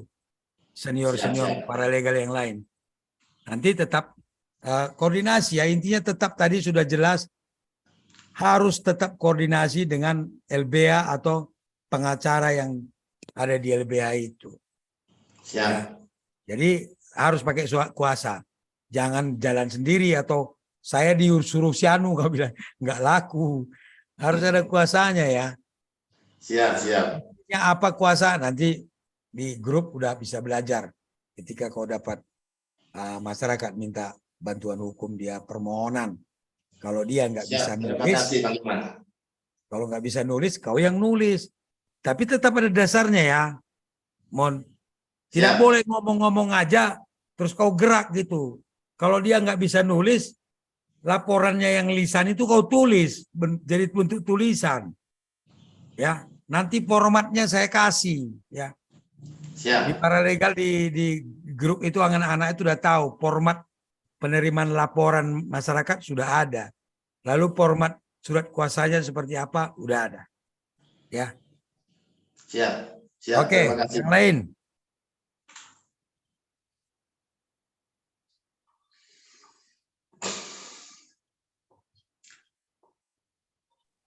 Izin Panglima. Oke, Pin, mangga. Ini apa namanya tuh, sebagai seorang paralegal yang melakukan penyuluhan, tentunya kita pastinya akan mendapatkan suatu tantangan atau hambatan. Nah, yang sering terjadi itu tantang hambatan itu apa, Panglima ya? Agar ke depannya kita bisa berantisipasi seperti itu. Menjadi paralegal maksudmu? Iya, ketika kita kan ini kan menjadi paralegal ini. Ya. Ketika menjadi paralegal kan tentunya kan kita sini angkatan keempat. Adakah tantangan atau hambatan yang sebelum-sebelumnya yang pernah terdengar oleh Panglima seperti itu yang banyak sering terjadi itu? Ya, yang paling menonjol ketidaktahuan masyarakat apa itu paralegal. Bahkan aparat penegak hukum pun banyak nggak tahu. Ya, datang paralegal ke kantor polisi, Bapak siapa paralegal? Paralegal itu apa katanya? Itu dia. Jadi kalian terkadang harus menjelaskan dulu. Ya, kalau pengacara kan nggak perlu dijelaskan lagi, orang udah tahu pengacara tugasnya apa gitu ya. Kalau paralegal ini belum, ketika kalian mau membantu, banyak masyarakat nanya dulu, paralegal itu apa sih Pak? Ya kalian jelasin dulu. Kalau yang lain saya kira kendala-kendalanya wajar-wajar aja. Yang banyak terdapat gini, masyarakat pun bingung. Ini paralegal apa Pak? LSM atau bukan gitu. Jadi kalian harus menjelaskan dulu paralegal itu adalah pemberi bantuan hukum Pak secara gratis. Itu yang harus jadi kendala di lapangan selama ini dari anak-anak. Kalau yang lain enggak, ya. Kalau misalnya kendala yang lain kan semua juga ada. Pasti ada yang pro kontra ya. Lawan kita pasti akan tidak suka kalau kita membela masyarakat yang terjolimi. Ya kan? Orang-orang yang memang kerjanya untuk memanfaatkan masyarakat pasti akan berseberangan dengan kita. Tapi kita nggak peduli, ya kan? Itu memang tugas kita sebagai pembela masyarakat tadi. Makanya tadi syaratnya saya bilang harus percaya diri dan berani. Jangan karena dibentak langsung kau mundur pula. Kau apa? Kau paralegal apa? Pulang sana. Saya ini jenggiskan katanya. Kau terus pulang pula. Ya kan kacau lah. Jangan mundur, ya. Paralegal lang maut nggak ada gigi mundur, gigi maju ada, rem pun nggak ada kok. Rem pun saya putuskan itu. Kalau paralegal lang maut tuh, jangankan gigi mundur, remnya pun kita belongkan. Nggak ada kendala, cuma itu aja, cuma repot kalian menjelaskan kepada masyarakat. Makanya ini pun saya live-kan ini supaya masyarakat tahu bahwa ada paralegal yang bisa membantu masyarakat yang terjolimi secara gratis. Kita berbuat sosial, gitu ya. Siap Panglima. Paham ya, ya. Saya kalian kalau kurang jelas tanya ya, barangkali karena suara saya meledak meletup terus kalian iya aja padahal belum ngerti. Kalau belum ngerti ulangi lagi tanya, nggak apa-apa. Artinya kita harus belajar ilmu kebal ini Panglima. Kebal telinga, kebal omongan ini. Kalau ilmu kebal sama Pak Firman kau belajar tuh. Ya siap kan? Panglima. Guntur Geni, ya kan? Iya, Pak Firman dia punya ilmu anti petir pun punya dia. Siap. Terima kasih Panglima penjelasannya. Oke, ada lagi? Saya lagi Panglima. Oke, boleh, ayo. Silakan. Ini ya minimal kan gini. Dengan kita mengerti pengetahuan dasar paralegal artinya yaitu kita menjadi bekal kita untuk sehari-hari. Ya syukur-syukur kan kita bisa bantu orang lain. Ya. Cuman yang sering kita hadapi contohnya yang tadi kayak Panglima masalah lalu lintas. Itu kan mungkin hampir berapa persen dari masyarakat umumnya Indonesia itu kurang memahami tentang peraturan-peraturan masalah lalu lintas yang kayak tilang harus begini, harus begitu. Nah artinya saya pribadi otomatis kan harus mempelajari dulu sebelum memberikan edukasi gitu kan. Nah itu sebaiknya saya mempelajari di dalam hal apa nih? Maksudnya di dalam kitab apa nih? Jadi minimal untuk diri saya sendiri saat saya ditilang saya paham gitu. Jadi berdebat dengan dasar. Kalau sekarang kan istilahnya tanpa ilmu yang memadai kita mau berdebat juga mungkin agak kayak maju mundur gitu loh. Kira-kira gimana Panglima? Oke, makasih. Benar. Jadi seperti saya katakan tadi, kalau kita terkait lalu lintas, berarti kita modal kita undang-undang lalu lintas, ya. Dan turunannya. Jadi kadang-kadang teman-teman undang-undang ini tidak lengkap pelaksanaannya seperti apa, ada turunannya. Bisa melalui peraturan pemerintah, bisa melalui peraturan menteri. Nah, kalau misalnya pemeriksaan selain di dalam undang-undang lalu lintas itu kan, kalau misalnya tidak bawa SIM ditilang denda sekian, ya, tidak pakai helm denda sekian. Nah, bagaimana pelaksanaannya kalau ada orang yang melanggar lalu lintas? Itu diatur di PP, peraturan pemerintah tentang tata cara melakukan pemeriksaan di jalan. Ada tersendiri dia. Jadi di dalam peraturan pelaksana itu dijelaskan bagaimana tata caranya. Terkait undang-undang lalu lintas tadi, tata cara pemeriksaan lalu lintas di jalan diatur di peraturan pemerintah nomor berapa lupa lagi saya, tahun 2000 berapa tuh. Di situ dijelaskan seperti tadi pelaksana razia harus dilengkapi surat perintah, ya kan? Dilakukan oleh petugas Polri, penyidik, ya penyidik atau penyidik pegawai negeri sipil. Penyidik pegawai negeri sipil dalam hal ini Dishub. Jadi yang bisa melakukan pemeriksaan di jalan itu cuma 2, polisi sama Dishub. Nah, Dishub pun tidak boleh sendirian, mereka harus didampingi oleh polisi. Itu diatur di peraturan pemerintah tadi. Jadi bukan kata kita gitu. Semua berdasarkan aturan. Ya, sering saya katakan bahwa penegakan hukum itu berdasarkan aturan hukum juga. Jadi tidak boleh menegakkan hukum dengan cara melanggar hukum. Ya. Itu diatur di perundang-undangannya tadi. Kalau di undang-undangnya nggak ada, pasti di turunannya, di peraturan pelaksanaannya ada itu. Ya, kayak Dishub nih, boleh razia, boleh mereka, tapi harus didampingi oleh petugas Polri. Untuk memberhentikannya itu harus petugas Polri. Jadi Dishub tidak boleh memberhentikan kendaraan di jalan. Ya. Nih, biar kalian tahu, Dishub tidak boleh memberhentikan kendaraan di jalan. Yang memberhentikan adalah polisi, nanti baru mereka periksa. Kalau mereka kan meriksanya biasanya kan di jembatan timbang, di terminal gitu. Boleh di jalan bang, boleh, tapi harus didampingi oleh petugas Polri untuk melakukan pemberhentian kendaraan itu. Itu bukan kata saya, kata peraturan kita tadi, peraturan pemerintah, begitu ya. Mana tadi? Cuman kejadiannya contoh kayak di Sub Panglima. Kadang saya suka jalan kerja itu tiba-tiba di Sub berhentiin truk apa. Nah itu ya ibaratnya kita orang awam gitu kan mungkin ya tetap berhenti gitu kan. Sama halnya dengan kita ditilang gitu kan. Nah itu berarti artinya kita tidak berhak memberikan informasi dokumen apapun karena Ya, dia jangan tidak. dikasih, jangan dikasih. Ya kan? Hmm. Apa dasar Bapak menghentikan pemberhentian kami? Ya kan? Jadi jangan mundur, saya bilang. Kalau sudah tahu kan saya udah ngomong nih. Bukan kata saya nih. Kalau kita nggak mau ikutin ya kita hapus aja itu undang-undang itu. Begitu. Misalnya nih polisi razia di tikungan, nggak boleh. Jadi kalau mereka razia di tikungan ya kita jangan mau layani. Kecuali tertangkap tangan ya. Beda razia dengan tertangkap tangan. Kau nggak pakai helm nih. Lalu polisi nyetop. Bapak mana surat perintah, mana itu. Salah orang kita tertangkap tangan kok ya kan.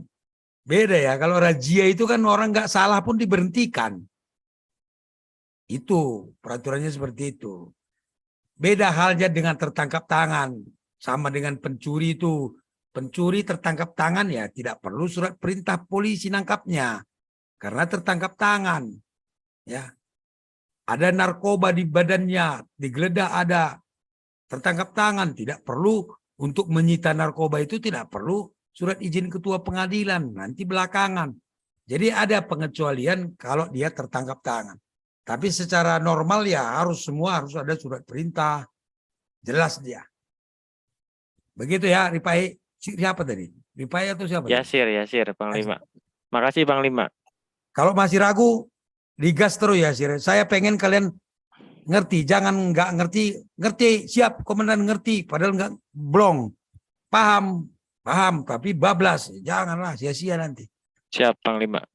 Sampai benar-benar paham, minimal kalaupun sedikit kita paham, itu keren itu. Sama dengan penyanyi di Jakarta, penyanyi ngamen tuh, lagunya cuma 1, tapi bisa hidup dia menyekolahkan anak.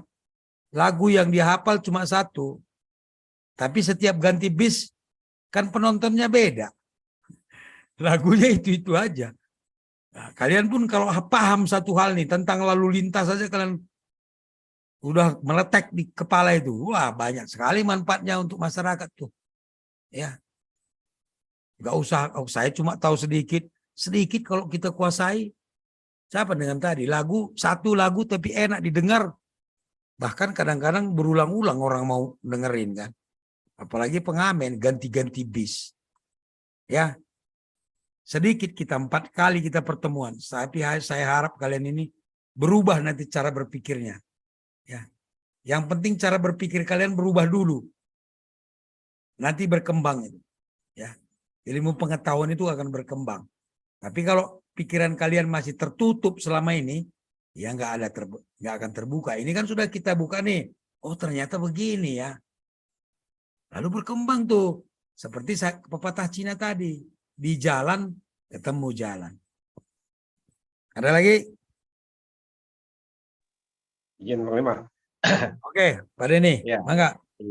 So, ini kalau kita udah jadi seorang paralegal, ada satu masyarakat minta tolong sama kita. Pak Denny minta tolong nih, aku dipukul sama orang. Mau lapor ke polisi. Ya. Dalam saya membantu orang yang dipukul itu, bikin surat kuasa dulu. Sesudah bikin surat kuasa, apakah saya lapor dulu ke LBH, apa saya langsung bantu ke kantor polisi langsung, Pak? Nah, ada kalanya nggak perlu pakai surat kuasa pun, kalau hanya dampingi aja nggak perlu pakai surat kuasa, Pak Denny. Nemeni dia ke kantor polisi karena dia takut ke kantor polisi misalnya ya, atau tidak tahu bagaimana caranya ngomong. Pak Denny bisa nemenin, nggak usah pakai surat kuasa juga nggak masalah kalau kasus seperti itu. Jadi lihat kasusnya. Berat apa kecil? Ya, apakah perlu pakai surat kuasa atau tidak ya kita lihat kasusnya. Kalau nemeni saja kan nggak ada masalah kan. Orang desa nih mau ke kantor polisi takut, kita temani nggak masalah. Nanti diajarin dia di sana, Pak, caranya begini. Sampaikan ke petugas, Pak, ini tetangga saya ini begini-begini, nggak ada masalah. Tapi sebaiknya apapun kalian lakukan selalu koordinasikan dengan LBH supaya jangan salah langkah. Ya. Supaya jangan salah langkah dan kalian pun tetap belajar terus. Saya aja kadang-kadang masih koordinasi, masih tanya-tanya bagaimana caranya gitu, mana yang terbaik berdasarkan pengalaman teman. Nah, di dalam grup WA paralegal ini kan sudah banyak teman-teman kita tuh yang sudah berpengalaman. Kalian bisa tukar pikiran, nanti berbagi pengalaman. Kadang-kadang, bahkan bukan kadang-kadang nih, kalau menurut saya pengalaman itu adalah guru yang paling baik memang. Ya. Jadi kalau mengenai kuasa perlu atau tidak tergantung kasusnya ya Pak Denny ya. Oke, terima kasih Pak Panglima. Oke, lanjut. Ayo Dewi. Lagi Panglima. Oke, mangga, ya silakan. Sebenarnya ya salah satu dasar menjadi pertimbangan saya ikut bergabung di Elang Maut sebenarnya pengen mendalami kasus masalah hutang piutang sih Panglima. Oke, boleh. Gimana? Nah itu kira-kira hal apa nih atau kitab apa nih yang harus saya dalami terkait dari masalah hutang piutang ini, mulai dari misalkan kayak One Prestasi, terus kayak kemarin membahas masalah gugatan, hal-hal dasar lah. Artinya jangan sampai kita misalkan kadang-kadang kan namanya nagih hutang kadang-kadang kejadiannya kayak ngemis gitu loh. Sementara secara hukum kan sudah jelas saat kita melakukan kayak pengancaman sampai itu kan kita malah ngebalik. Nah itu hal-hal seperti itu gimana nih untuk kita dalemi biar kita nggak salah langkah gitu loh. Karena itu kan hampir umum di masyarakat terjadi yang kadang-kadang kurang kontrol nagih hutang malah jadi balik kita yang kena masalah. Ya, kita bicara hukumnya ya, hukumnya bukan kejadian di lapangan itu kan banyak macam, tapi hukumnya dulu kita tahu. Kalau hutang piutang itu kan perdata ya. Ya, kecuali ada unsur pidananya di sana beda lagi. Tapi kalau kita anggaplah hutang piutang biasa nih. Lalu kamu tagih nggak dibayar misalnya gitu ya. Yang pertama kan buktinya dulu. Ya, ketika kita mau menyelesaikan hutang piutang kita sebagai yang berpiutang nih ya. Yang pertama kita harus punya bukti dulu bahwa si A itu memang punya hutang sama kita. Nah, buktinya ini apa? Perjanjian atau setidaknya kwitansi. Dan di dalam kwitansi itu ditulis peruntukan uangnya misalnya. Jadi kau sudah punya bukti bahwa ada uang kepada si Anu dan dia pinjam. Tertulis. Apa bisa lisan Bang? Bisa, tapi nanti pembuktiannya kan sulit. Ya. Perjanjian itu meskipun lisan itu sah. Masalahnya pembuktian. Ketika terjadi perbedaan pendapat, ingkar dia, kita buktinya sulit. Makanya sebaiknya kan pakai surat perjanjian tertulis. Ya. Nah, kalau saya mau kasih sedikit tambahannya. Perjanjian itu Ada dua macam teman-teman. Perjanjian tertulis maksudnya. Ada yang di bawah tangan katanya. Ada yang jadikan akte dinotariskin. Apa bedanya sih? Sama-sama sah. Di bawah tangan juga sah. Tapi kalau kalian membuat surat perjanjian di bawah tangan, ketika ada orang membantah, ya, kalian yang membuktikan bahwa surat itu benar. Contoh begini ya, saya dan Zainal bikin perjanjian di bawah tangan nih, bukan di notaris, bukan dijadikan akta ya. Di situ si Zainal mengaku punya hutang ke saya nih. Nah, terjadilah permasalahan, si Zainal nggak mengakui hutangnya itu. Saya tunjukkan suratnya nih, dia nggak ngakui nih. Yang dibebani membuktikannya saya. Saya harus buktikan bahwa surat itu benar adanya gitu. Bukan Zainal yang membuktikan bahwa surat itu tidak benar gitu ya. Saya yang membuktikan. Tapi kalau kita notariskan, dia yang si Zainal yang membuktikan bahwa surat itu tidak benar. Saya sudah nyaman saya. Karena sudah terjadikan akta, sudah diakui negara. Kalau si Zainal menolak, dia harus membuktikan bahwa itu nggak benar. Bisa dibandingkan ya. Bisa ya? Atau bingung nih? Halo? Mana suaranya nih? Tinggal ngomong ngerti gak? Siap, Panglima, ngerti. Bisa dibedakan nggak? Kenapa sebaiknya dinotaris kalau hutang piutang ya? Bedanya di situ dia. Beban pembuktiannya itu beda, siapa yang harus membuktikan. Kalau dia di bawah tangan, kita yang harus membuktikan. Tapi kalau dinotariskan, dia yang harus membuktikan. Jadi enaknya di situ. Nah, itu yang pertama, kau siapkan datamu. Lalu ditagih misalnya nggak sesuai janjinya, solusinya kan kita gugat secara perdata. Ya, wan prestasi. Nggak ada jalannya kita maksa dia untuk bayar hutang. Kita pukuli misalnya, nggak bisa, malah kita yang jadi salah. Jadi kita harus menggugatnya. Makanya orang lebih kadang menggunakan debt collector kan. Karena merasa kalau pakai hukum lama. Masuk pengadilan lagi lama. Sementara hutangnya 10.000. Masuk pengadilan, ongkos ke pengadilan udah 20.000. Ya kan? Itu masalah kadang-kadang. Tapi solusinya kan hukum menawarkan solusi ya gugat gitu. Nah, kalau bagaimana kalau dia yang malah yang marah? Nah, kalau dia yang kamu tagih baik-baik, lalu dia maki-maki kamu, dia kena pidana. Ya, dia laporkan dia pasal 315 penghinaan. Kalau dia maki-maki nih, kamu lagi-lagi kurang ajar kamu, segala macam lah kasar, nggak dipukul. Kalau dipukul kan udah penganiayaan.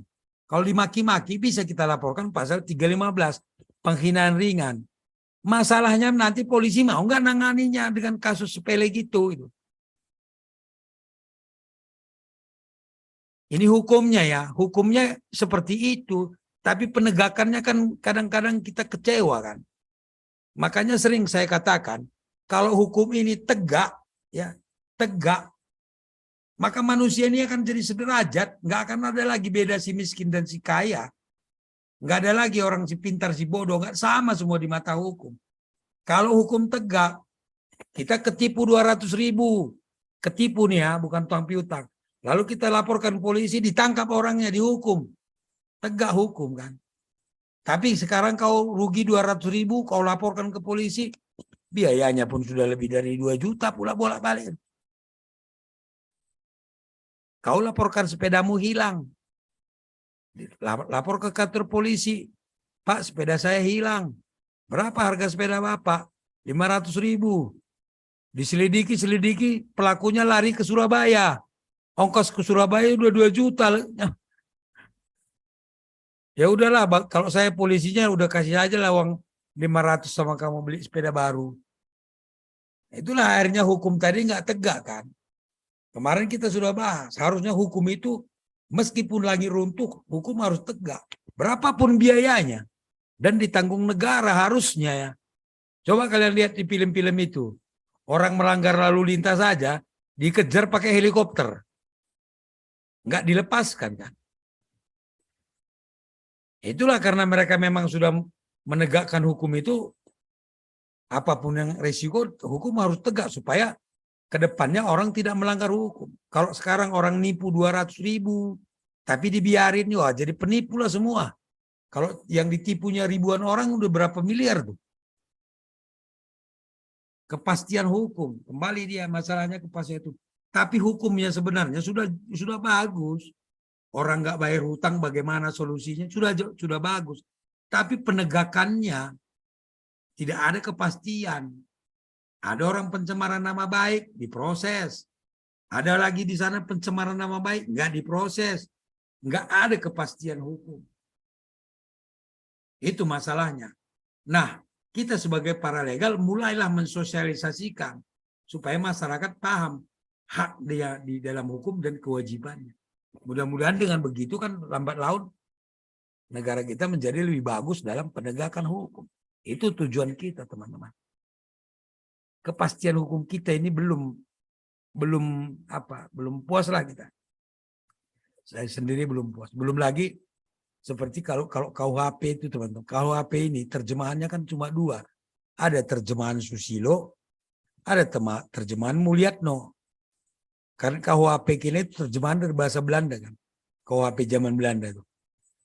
Yang diterjemahkan oleh Susilo dan yang diterjemahkan Mulyatno beda artinya. Lalu kita mau ngikut yang mana gitu. Ya. Nah, ini kan kepastian hukum juga. Nah, tapi nggak usah terlalu jauh ke sana lah, pusing nanti kalian. Tapi intinya bahwa sebenarnya hukum kita ini sudah agak lumayan kalau ditegakkan dengan benar. Orang punya utang, harusnya kita nggak usah takut.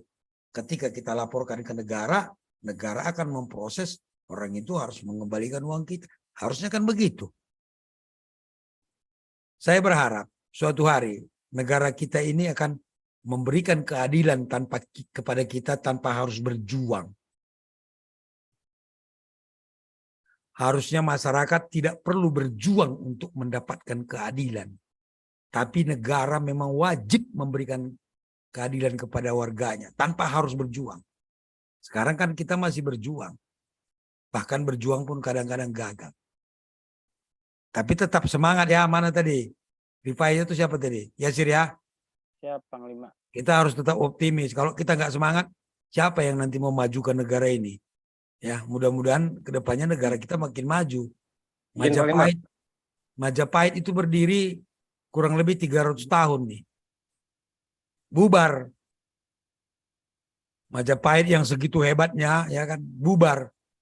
Nah, sekarang kita udah 77 tahun, ya mudah-mudahan jangan bubar aja lah. Makanya kita semangat terus supaya negara kita bisa hidup 1000 tahun lagi. Begitu. Ayo Pak Denny, mangga. Ini, jadi seorang pararegal itu punya kejujuran, ketegasan, itu emang harus punya prinsip. Jadi kalau kita menangani kasus atau permintaan bantuan hukum kepada kita, kita harus fokus apa yang dituju kasusnya itu, apa kasus pidana, apa kasus perdata, itu kuncinya Pak. Iya, iya. Dari awal kan gitu harus membuat rencana kan, rencana ini kasus apa, jangan melebar. Ya kasusnya nanti pembunuhan yang dibahas masalah apa namanya rekening, ya kan, dibahas masalah perselingkuhan kemana-mana, nggak nyambung lagi kan. Harus pembunuhan yang dibongkar kasus pembunuhannya itu.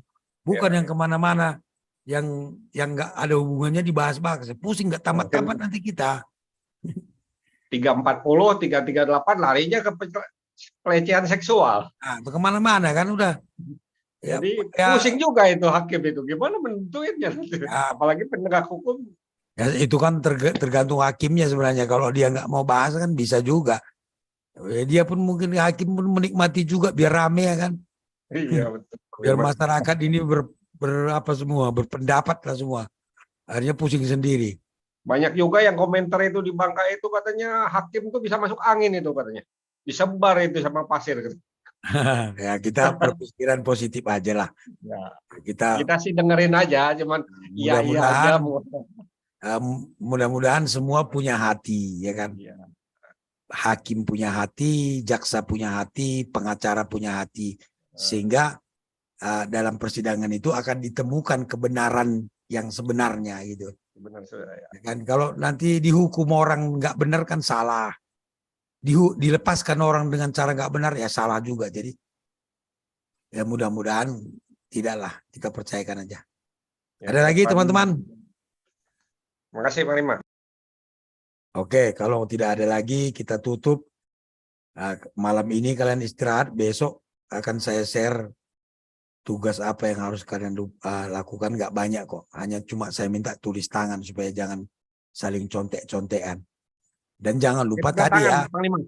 Jadi tulis tangan pakai tanda tangan. Iya tuh, pakai tanda tangan, cap jempol kalau perlu. Jadi nggak bisa tuker-tukeran, Panglima. Iya, harus tanda tangan lah. Jadi nanti jangan lupa yang saya pesan tadi, prinsip-prinsip paralegal tadi, kalian buat di bingkai ya yang bagus. Paling juga 10.000 lah itu ya. Yang penting bagus dia, saya mau lihat keseriusan kalian menjadi paralegal. Ini pekerjaan mulia teman-teman. Dan tidak membatasi nih. Saya pun nanti tamat jadi paralegal juga saya. Bu Dokter Risa, dokter dia, tapi nggak apa-apa jadi paralegal. Pengusaha saya Pak, boleh jadi paralegal. Untuk membantu orang. Minimal untuk membantu kita dan keluarga kita lah. Kita tahu gitu. Ada dosen jadi paralegal juga. Ya. Ada pejabat jadi paralegal, nggak ada masalah. Paralegal ini pekerjaan yang mulia. Karena kita tidak ya membantu masyarakat memang. Orang-orang yang ongkos ke kantor polisi pun nggak ada coba. Nah, kalian kan nggak pernah, mungkin saya mengalami nih. Ada klien kita ongkos dia ke kantor polisi pun nggak punya. Ongkos dia mau hadir ke pengadilan pun nggak ada. Ngutang dulu dia untuk bisa menghadiri sidang. Kan kasihan kan, apalagi kalau harus bayar pengacara. Nah itulah tugas kita. Mudah-mudahan bermanfaat, kurang lebih saya mohon maaf teman-teman. Saya berharap kalian serius ya. Tadi ada beberapa nih yang kurang aktif dia. Nanti kita lihat kalau dia nggak ini ya terpaksa kita tunda pemberian sertifikatnya. Karena kalau dibiarin ya nanti pelatihan paralegal kita jadi jelek, nggak bermutu. Jadi dalam hal itu saya tegas teman-teman. Ya, kalau misalnya nggak bisa mengikuti penuh dia, ya berarti ya mau tidak mau nggak bisa kita kasih. Jadi apa bedanya dengan Rifai nanti kan? Yang hadir terus yang nggak hadir sama juga nanti Rifai kumaha Rifai ya. Jadi nggak bisa begitu, harus adil dia. Jadi kalau memang merasa belum sanggup jadi paralegal ya nggak apa-apa. Tapi kalau udah sanggup, kan saya nilai itu. Pak pengacara pun lihat juga. Begitu saja, nanti kita tunggu 1-2 hari ininya, sambil jangan lupa kalian fotonya dikirim yang bagus ya. Untuk nanti kita buatkan di sertifikat paralegal. Begitu saja, terima kasih atas perhatiannya, tetap semangat, jaga kesehatan ya, tetap kita dengan protokol kesehatan supaya terhindar dari COVID, karena keadaannya masih ada yang kena COVID itu. Saya berharap anggota Alang Maut terhindar dari COVID, sehat selalu dan banyak rezekinya. Amin. Amin. Ya teman-teman, saya ucapkan Assalamualaikum warahmatullahi wabarakatuh. Waalaikumsalam warahmatullahi wabarakatuh.